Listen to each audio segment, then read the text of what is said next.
Without further ado, just wanted to introduce Oliver Day with Securing Change. Hello.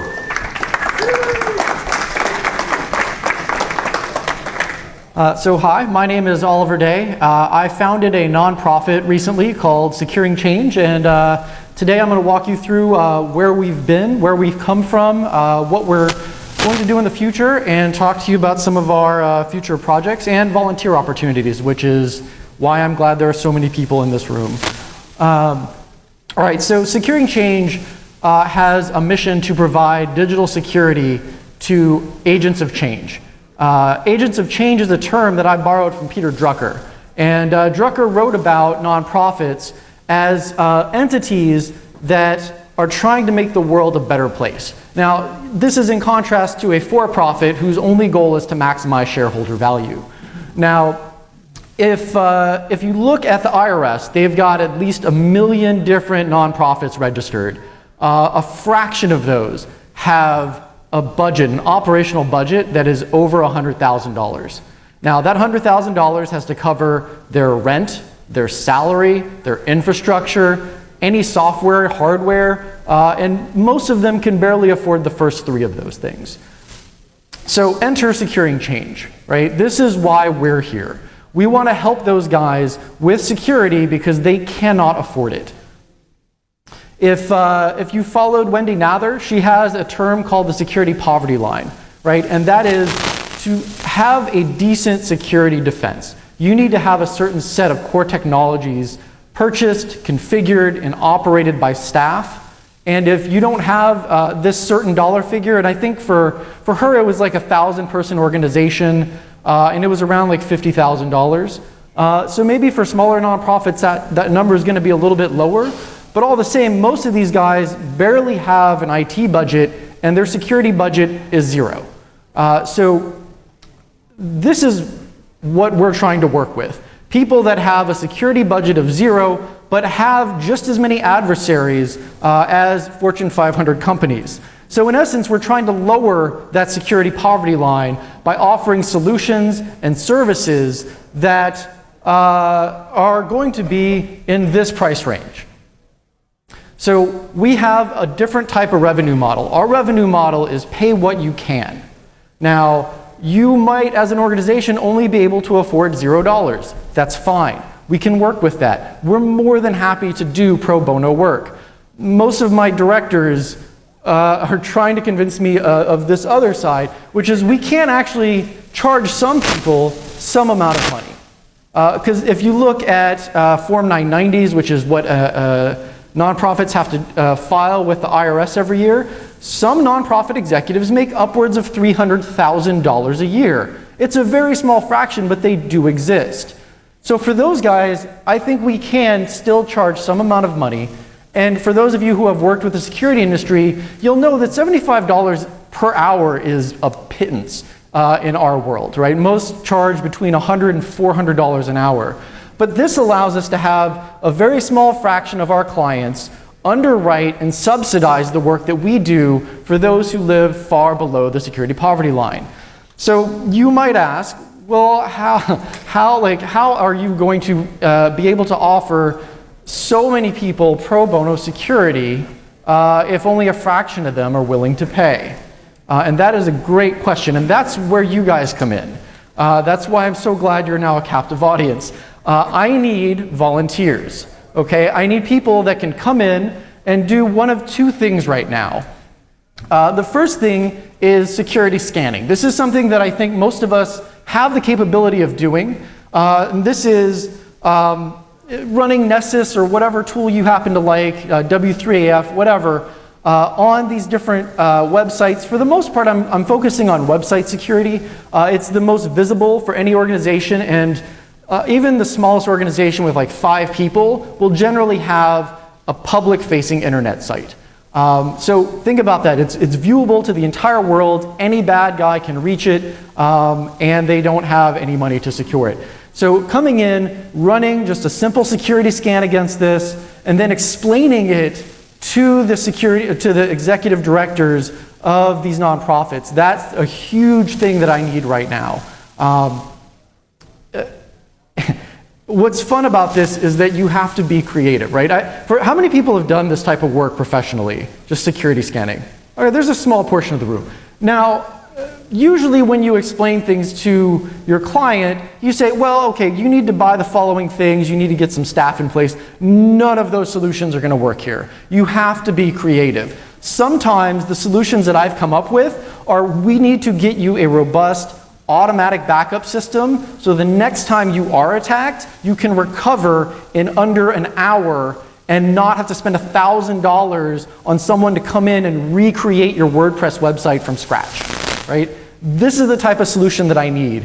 People that think outside the box, that can come up with solutions, they can cobble together scripts. This is what we need. It's, again, it's challenging. You have to be creative. The next thing I need are people to come in and do incident response. We do get calls where the attacks are ongoing. Sometimes it's fine, it's just, you know, some dude that's selling Viagra or whatever took over the WordPress website. It's not a big deal, it's not scary at all, right?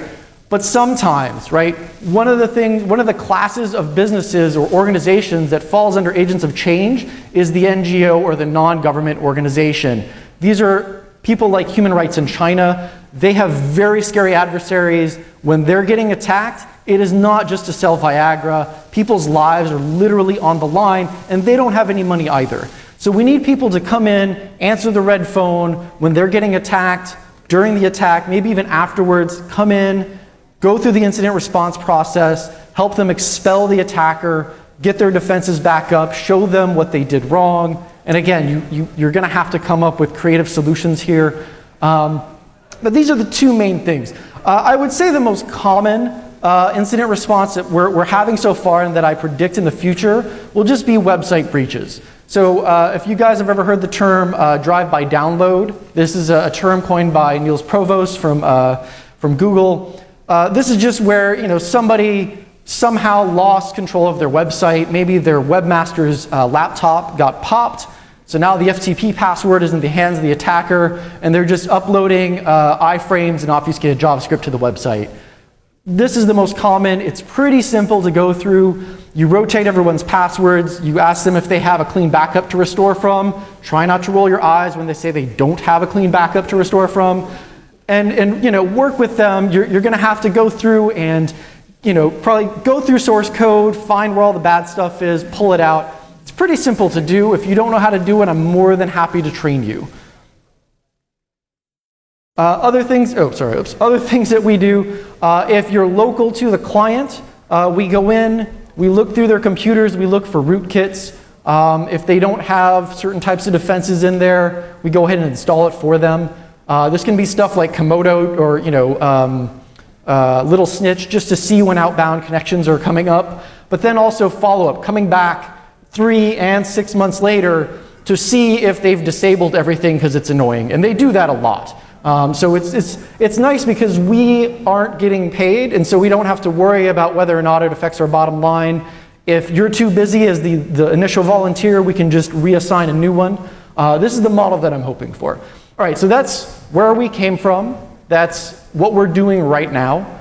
So hopefully some of you are interested in this stuff. Next, I want to talk to you guys about where we're going. Some of the stuff that I've been thinking about that I'm going to build in probably the next 6 months. The first is a mirroring service. So part of this is that these guys tend not to have backups, right? They're really bad at it. They don't understand the power of it. So I was really inspired by the EFF's mirroring project. They just had a page that showed wget, and this is what wget does. These are the command switches that will make a static copy of your entire website.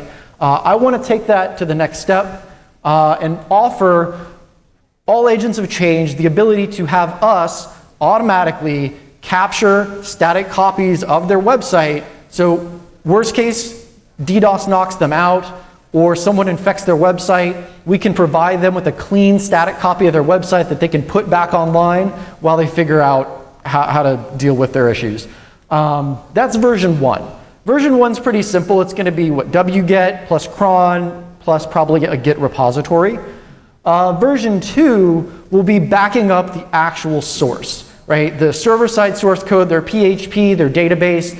That's going to be a little trickier because now I either have to store their credentials, which I really don't want to do, or I have to hand out credentials, which again, I really don't want to do, but we'll work it out. We'll figure something out. This is the project that I'm really excited about. A lot of my life right now is whatever I am, executive director or whatever for this organization, is writing grants. And so this is the one that I'm really hoping is going to hit home with some of these grant making agencies, and we might be able to get some money from that one. The next one, this came from a conversation with my first client where I was like, hey, so if I can set up automated logs for you, would you actually or someone in your organization look at them? And he looked at me and he was like, you know, that's literally the least important sounding thing I could do on any given day.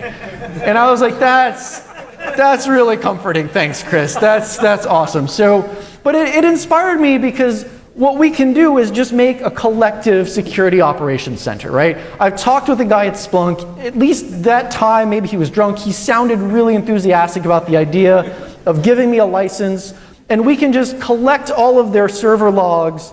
If they have antivirus or whatever, we can have all that stuff coming into one of our secure servers, and then have volunteers go through that stuff and look for actual threats. And the reason I think this is going to be really powerful is that we'll see attacks coming in over multiple organizations, and we'll see patterns that maybe no one else is going to see. This one's a little scarier and trickier because now I'm exposing people who I might not know personally, because I'm going to have to really build a volunteer organization for this, to look at logs which may or may not be sensitive, right? This is going to require a little bit more thought, but I'm really excited about the core of the idea. Okay, so I wanted to leave enough time for questions, so hopefully there are some. If not, I'm going to pitch you guys on something else. So questions, yes? We currently have 3 clients, which I know is not an impressive number.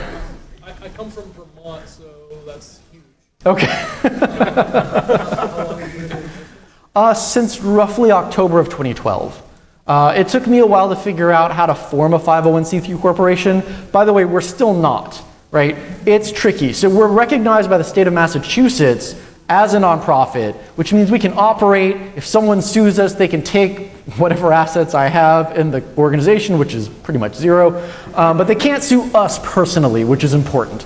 The rest of it was building infrastructure. I just finished getting the website up, email, and I've set up Request Tracker. I don't know if you guys know what that is. It's a fantastic ticketing system.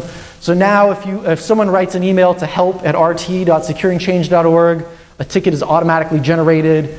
I can bring in volunteers and scale it without just doing it on a spreadsheet, which would just fail in like 5 hours. I'm still working on getting more clients. That's really one of the more challenging things for me. You would think offering a free service would be super easy. It's really not. I had to get letters of recommendation from my first client. He just didn't know who I was, didn't want to trust me with the security. So I kind of understand it. I think once we get out there a little bit more, and instead of me talking to, and no offense to you guys, but instead of just talking to my cohorts, my own peoples, I need to get out into the nonprofit world. There are actually nonprofit conferences. Those are the ones that once I'm starting to talk to those guys, I think the clients are going to start coming in droves. The follow-up question, which I'm hoping you're going to have, is how many volunteers do we have?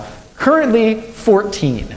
That's how many we have. And so I'm hoping with this room, we can at least double that number of volunteers. Yes? Is there a minimum required hours? 1 per month. Repeat it? 1 per month. Oh, how many? He wanted to know what the minimum level of commitment is. I'm just making up a snarky answer. I would say 1 hour per month is probably the minimum where you can do anything worthwhile. And I mean, literally with 1 hour, I think what you could do is if someone else ran a vulnerability scan but didn't have time to explain it to them, you could look at it and go, okay, false positive, no one cares about that, no one's gonna do that. Okay, this one's important. And then either email the guy or gal and, or talk to him over Skype, whatever. Like, it's not like At Stake or Anderson or whatever they're called now, where you have to fly out and meet with the guy. We're doing everything cheap, so you can Skype, talk to him over the phone, whatever. I think in an hour you can pull that off. I guess my concern would be like, I could commit maybe 5 hours one weekend because I have but then it might be, you get busy with work, family, whatever. It might Sure. be a week or two before I can do anything. Sure. Yeah, and it's actually like I've worked in enough consulting organizations. I know how it's supposed to be, but when it's all volunteers, when you guys are giving me your time, it's really more challenging because people are like, dude, my actual work needs me right now. So what I've been doing is sort of redundancy issues, right? So I'll assign 2 volunteers to one client, and they're a team, and they switch on and off as they both have free time. And if one needs to drop off, fine. That's fine. We have another guy right there, and if he needs to drop off, well, as soon as the one drops off, I'm going to reassign someone else. And it's not anything personal. I know how it is, but we're going to have 2 people at all time just so that the client is never just staring into silence and waiting for someone to get back to him or her. Any other questions? Yes. What's your sort of screening process? Yeah, this is going to be an ongoing issue, right? So right now I'm just tapping people out of my personal network, so I know what their skill set is. I did a call for volunteers, and I got like 2 people. This is just over the internet, just blindly. I was surprised anyone said anything. And basically, like, I took a project that I knew, like, they needed someone to come in and just do a scan of the website. And so I just said, here, do this. If you said you can do it, do it. And one of them didn't come back to me at all. And I was like, okay, I'm just going to write that person off as kind of flaky. And the other one came back, and it was, there was a lot of false positives in there that they didn't really figure out yet.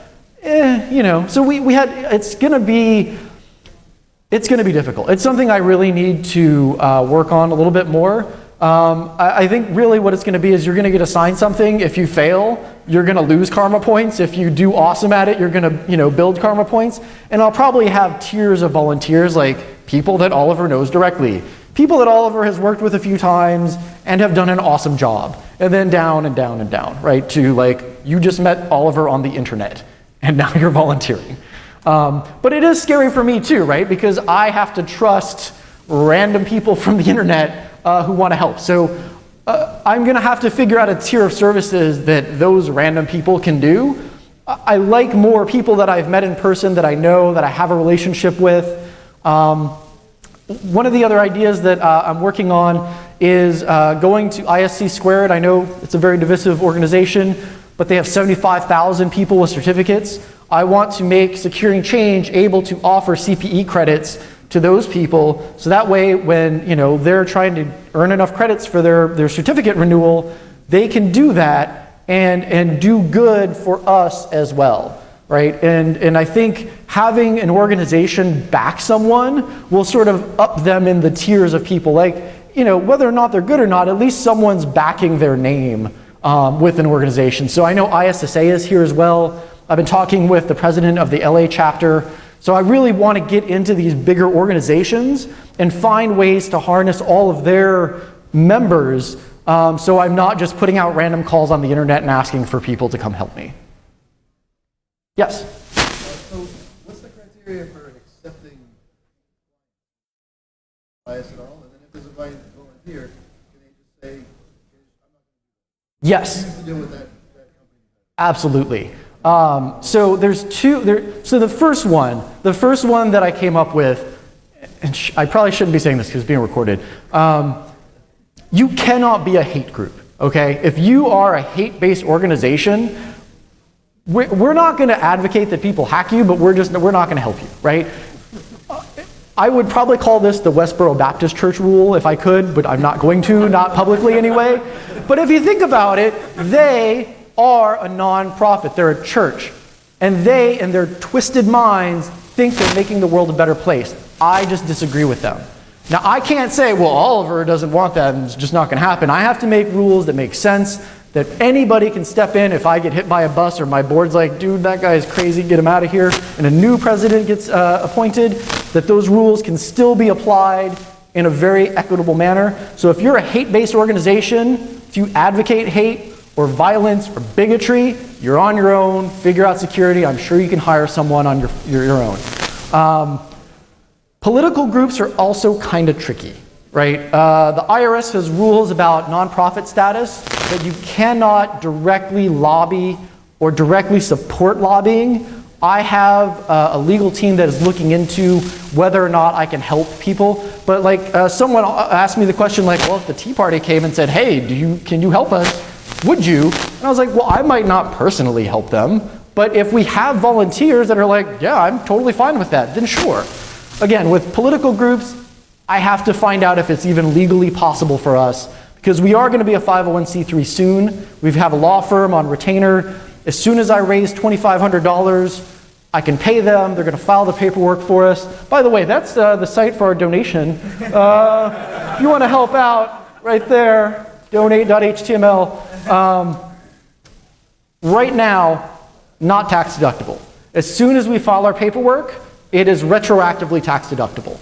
The reason that I'm really interested, not only because of the tax donation stuff, to be a 501c3, if you've ever heard of TechSoup, probably, well, some of you actually have. We want to do something like what they're doing. A lot of software companies will offer free licenses if you're a 501c3. I want to be the United Way of that, and for security licenses, hardware, I want to aggregate those licenses and then distribute them to other agents of change on their behalf, so take out all the paperwork for them, but also make sure that they're configured properly. TechSoup, I love those guys, don't get me wrong, but they just throw the license over the wall. They're like, here's some Microsoft Office, go. With security stuff, it's got to be configured properly, so I want to be able to send people in with the licenses, make sure they're installed, configured, come back 3 to 6 months later, make sure they're still configured properly. Okay, so I think I might be running out of time. I think I'm actually over. So if you want to volunteer, this is the email address. I have a table somewhere back there. Come find me. Any more questions before I go? All right, thank you very much.